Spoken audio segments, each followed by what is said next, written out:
Good morning, જય શ્રી કૃષ્ણ. તો કેમ છો તમે બધા? આઈ હોપ તમે બધા મજામાં છો. હું પણ મજામાં છું. અને આજે છે 6 જુલાઈ, બહુ સ્પેશિયલ દિવસ, કારણ કે આજે શ્રીજાનો છે ફર્સ્ટ બર્થડે. શ્રીજા આજે 1 યરની થઈ ગઈ છે કમ્પ્લીટ. હા બે.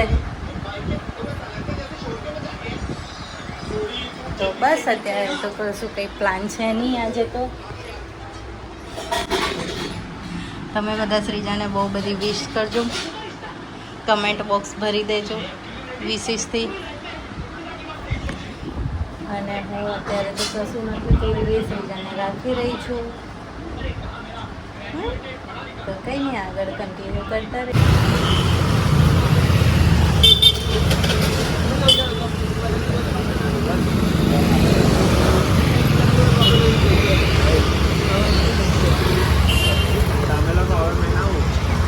તો ફ્રેન્ડ્સ, અત્યારે હું ને જિગ્નેશ આવ્યા છે પાઉં લેવા માટે, કારણ કે સાંજે વડાપાઉંનો પ્લાન છે.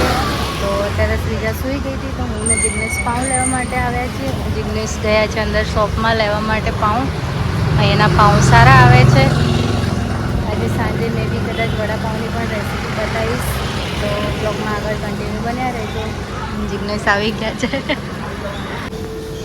કયું ફ્લેવર લીધો જિગ્નેશ?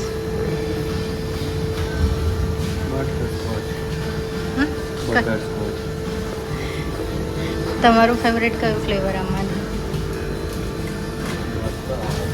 હા, ચોકો ટ્રફલ. ચોકો ટ્રફલ એ પણ સારું છે. તો મારું તો ઓલ ટાઈમ ફેવરેટ એક જ વ્હાઇટ ફોરેસ્ટ. તો ફ્રેન્ડ્સ, અત્યારે અમે ઉભા છે જાંબુ લેવા માટે. કાલે રથયાત્રા છે, તો જિગ્નેશ લઈ રહ્યા છે જાંબુ.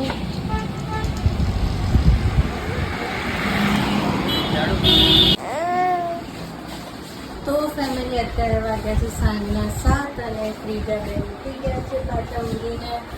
અને પ્રિપરેશન થઈ ગઈ છે એના કેક કટિંગની. થોડુંક જ ડેકોરેશન કર્યું છે અમે ઘરના 4 ફેમિલી મેમ્બર અને શ્રીજા 5મી. બસ નાની કેક લાવ્યા છે, એક જ કરીશું, એટલે એને લાગે કે આ હેપી બર્થડે થયો છે, ફર્સ્ટ હેપી બર્થડે છે. તો એટલું સિમ્પલ જ કરવાનું છે અત્યારે. અને જિગ્નેશ અહીંયા પરસેવાથી લથપથ. એ બહુ બિઝી છે આજે, આખો દિવસ થાકી ગયા અમે લોકો. અને બસ એમના વિડીયો આગળ લેવાશે તો લઈશ, નહીં તો પછી ફોટા અપલોડ